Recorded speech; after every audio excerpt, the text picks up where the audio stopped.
All right. So for starters, I got those VHS white factory videos that I bought at that auction a month or so, 2 months ago, whenever the heck it was now. Time flies. Um, Yesterday afternoon, I got those down to a camera shop that can convert those into digital formats so I can get those uploaded on YouTube. Um, there was 8 of them, a 288, 2110, 135, 155, 180 Series 3, 435 chisel plow, planner, 6100 quadra shift, 6100 power shift. There was one on a planner, Agco history. I can't remember. That's most of the list. Got those down. They'll be converted to video. I can get them uploaded. Fortunately, he will not have them before Christmas. He thought he was going to be able to get them before New Year's. But either way, we probably won't be seeing them up on YouTube until after New Year's when I finally get them back and get around to getting them uploaded. So we got that going on. I went today and got a bunch of stuff. Had to get some Christian shopping out of the way, and while I was out, I got some more stuff for the barn door project. So, got concrete and mortar in Portland and 2 30,000-pound jack posts and some abrasives and whatnot to work on that some more. I just got the cement mixer around and got the tire fixed and got that thing ready to rock and roll, so I can get it drug over there and put in the barn so that I can get the hole blocked up so that it keeps the snow out. We've been getting snow, and I think we're supposed to get dumped on tonight, but we'll find out. At least it looks like it, because the sky's getting pretty dark off over the lake. But anyway, the main focus of this video, I kind of had a pretty cool opportunity kind of thrown in my lap. Got here last night, and there was a letter that was addressed to me. Ended up coming to Mom and Dad's, but open it up, and there's a Christmas card from a gentleman in Iowa, not too far from Charles City. His name's Al. I'm not going to say his last name to protect the innocent, at least for the time being. But older gentleman who used to work at the Charles City plant back before he was in the transition period between Oliver and White, so he built some Olivers and he built some Whites. But he sent me a Christmas card and wrote me a letter basically saying, or asking if I would be interested in coming out to Charles City and interviewing some ex-Oliver employees and making a video kind of from their point of view, or to get their stories about working there at the plant. And he had mentioned a few guys here. He said, basically in the letter, he said he could probably get a few guys together. So I'm thinking, okay, 5, 10 guys maybe. And I got around to calling him last night and probably had a 25, 30 minute conversation with him on the phone. Really nice guy. And he said, well, it started out, he said 25 to 30, and then he probably said 35 to 40. Just the longer we talked, the more excited he got about it, and the bigger the number got. So, I mean, there's a potential that we could have 40, 50 guys showing up. He said he was going to put an ad in he wanted to put an ad in the newspaper. He said he knew a bunch of guys at his Legion that had worked there. He said he was a member of a car club that had a bunch of guys that worked there. So, I mean, there's a potential for a fair number of guys to show up. And I said I would absolutely love to do it. Kind of threw out a date of, not an official date, but kind of a time period of late February, early March to go out there. And he said we could go through the Floyd County Museum and see the Oliver exhibit there. And he said he'd like to take me out to the actual plant site, which most of it is still just a concrete slab. At least it was last time I was out there. But last time I was out there, I was only yay big. So it's been many moons. But he said he'd take me out to where the plant was, and we can kind of walk around the site and basically stand in the spot, and he could say, this is what was in this spot where we were standing at this moment. But basically, he said, I can't remember how long ago it was somewhat recently. he said there was a guy that he knew that some of their friends had been at a get together, and they had been talking about stuff talking about working there at the plant. And he said it wasn't much more than a month later, and one of the guys just passed away unexpectedly. And basically, he kind of said he was to the point where they're not getting any younger, and a lot of those guys would just like to have the opportunity to share their stories before they're gone and the stories are gone with them. So, and I told him, I said, I don't think you guys fully understand just how many people would love to hear your side of the story and the experiences you had at the plant and the inside scoop of what happened inside that building, because there's pictures and stuff, but there's not really, at least from the Oliver perspective, at least from as an Oliver perspective, there's not too many stories floating around other than a few published books from people that had worked there, which the Tractor Builders is probably the most well-known one. There's really not that many stories from employees from their perspective and of working inside the plant. So this is a pretty neat opportunity. That being said, it's going to cause a few challenges on my end because I am not necessarily set up to do that kind of interview group, large people talking kind of filming. So I'm either going to have to get a better camera setup and audio setup that is more tailored towards sitting down in a room and recording people talking, or I am going to have to try to find somebody that kind of does that more for a living and has more professional equipment that would be willing to help me out on this, because I want to make sure that I get good enough video and audio, and I want this to turn out good enough that it does those guys justice, because I don't think the videoing that I do right now, it's good enough for field work and shop work and stuff like that, but I want it to be better for something like this. So I have to get that figured out. And then he was going to do some stuff out on his end as far as getting some people or getting, figuring out how many people are interested and where we could do it and kind of the logistical side on that end.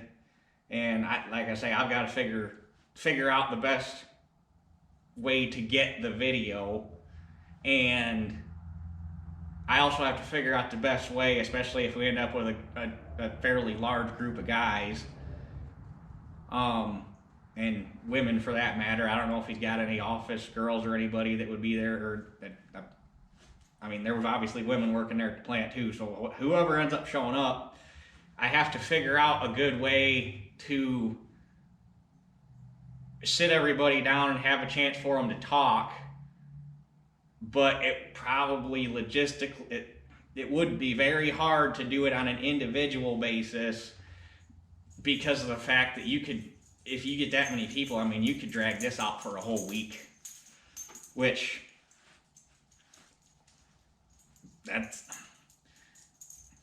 I want to do it where we can get those guys to be able to tell their stories in a timely fashion so that we don't hold up, because he said that there's a lot of guys with health issues and whatnot that they can't travel very far, or they're obviously all older guys, so you got guys in walkers and wheelchairs and have all the stuff that comes with old age. So we can't hold them up for days on end either, so we got to be able to do this in a timely fashion but still give everybody time to talk.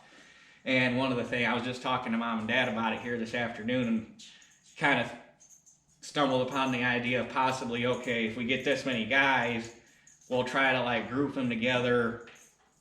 Like, say we had a small group of guys that worked the assembly line. Okay, we'll set those assembly guys down and they can talk kind of together as a group and bounce stories off of each other. Or if we have guys that worked machining, we can have a little group of guys that worked machining sit down and talk together in front of the camera. Or he said he had guys that worked in the bullpen, which those guys probably got some really cool stories, because the bullpen is basically where they either went over and pulled partially finished tractors off the assembly line to modify them to custom order specs, or they physically built tractors from the ground up to fit custom spec. Basically, if there was anything off the wall that wasn't standard going on down the assembly line, they pulled the tractors off and stuck them in the bullpen, and they were built to order there in the bullpen. So those guys would be cool. He said he knew some guys from Special Projects, which would be like prototyping and whatnot. Like, this has the potential to be really damn cool. If I can I gotta figure out how to make this work out, because I've never done anything like this before. And I mean, honestly, I'm kind of impressed.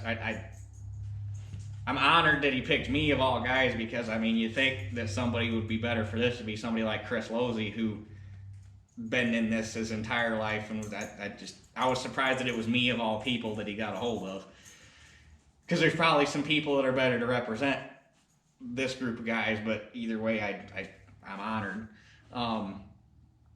So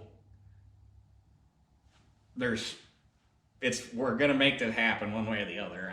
There's a lot of figuring that's got to happen between now and then, and the big thing is going to be videoing, how to do the videoing and get it good and get it timely. So I got to get that figured out. Then Dad was actually the one that brought up the idea of possibly trying to find somebody that does this more professionally and has the better equipment and just has it, so I don't have to invest in a bunch of shit that's not going to get used very often. Because the kind of stuff that you need for this isn't something that you're going to set up in a shop or drag out to. I mean, I want to make sure I do this right for those guys. That's my main concern, because this isn't for me, this is for them.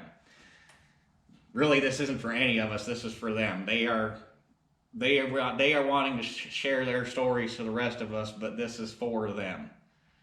So, because they need to know that there are people that care about this and want to know about this. So, I just got to make sure I do it justice. That's my main concern. So we got that to look forward to here in a few months. And with that being said, it kind of brought an idea back into my head that I had a couple years ago. I mean, this goes beyond just Oliver guys and just this. I mean, there are guys out there that worked all the plants. IH Deere. I mean, there's all sorts of those guys out there that got all sorts of stories that they're not getting out there, because there's a lot. I mean, it's a shame that there's a lot of those guys that aren't necessarily involved in the tractor hobby or whatnot, that don't realize how many people are out there, even outside of just guys that are interested in industrial history and whatnot and whatever. Just, there's people out there that want to hear these stories. So it's got me thinking, since I have a fairly decent sized video platform here, what do you think, dear? Is there something back there?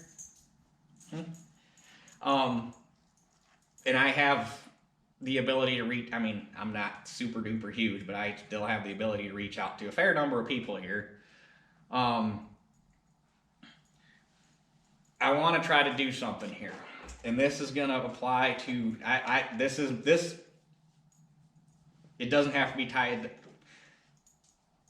all colors. I want to hear from guys, no matter what brand of equipment you built, worked on. John Deere, IH, Alice, I want to hear from everybody.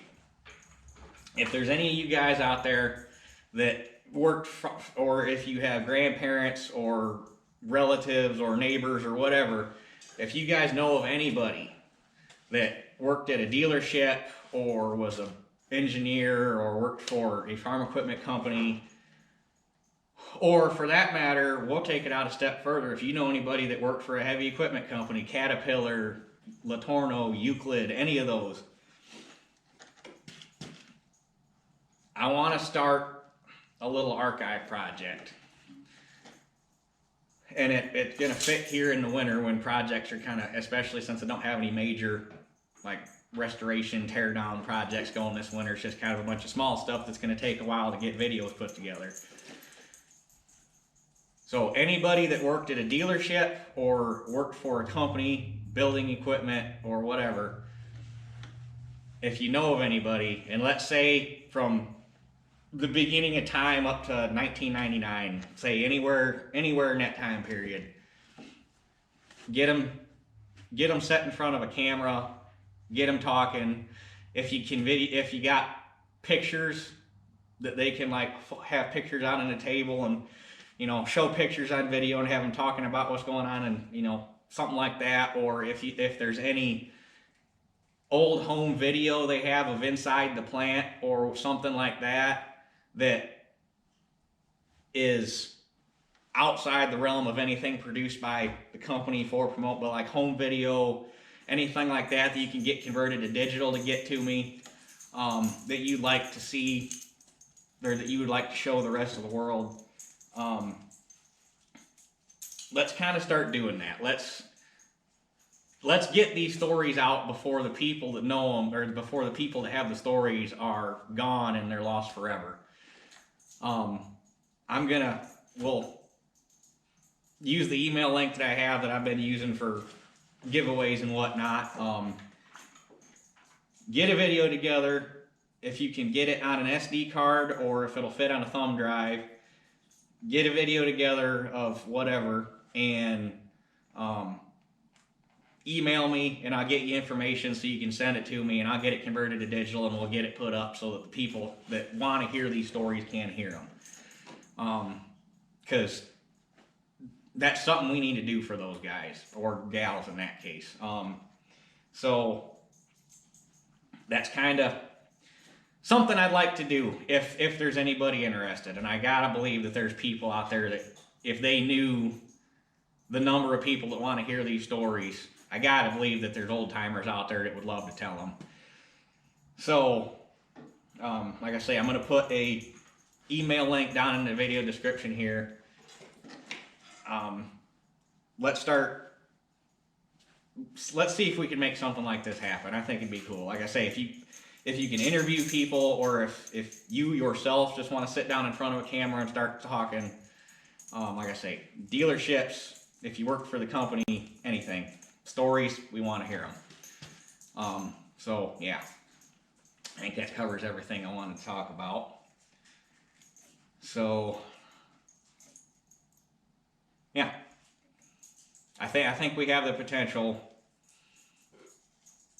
I wish my channel was bigger so that I could do it more justice and get it out to more people, but it is what it is.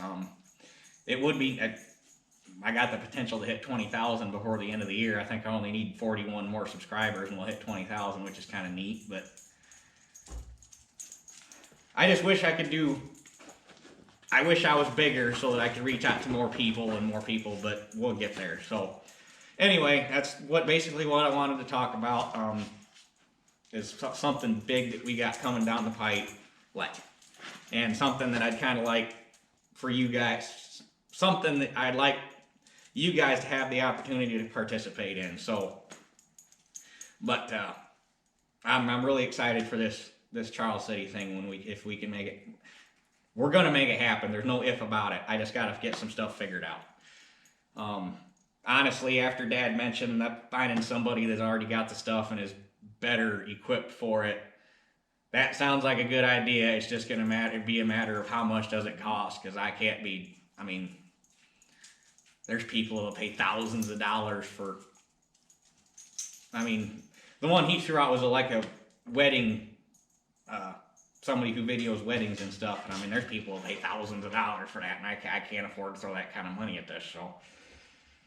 But we'll get it figured out. So anyway, I think that's all I needed to talk about. So I guess with that being said, that's it for this one, and we'll catch you guys on the next one.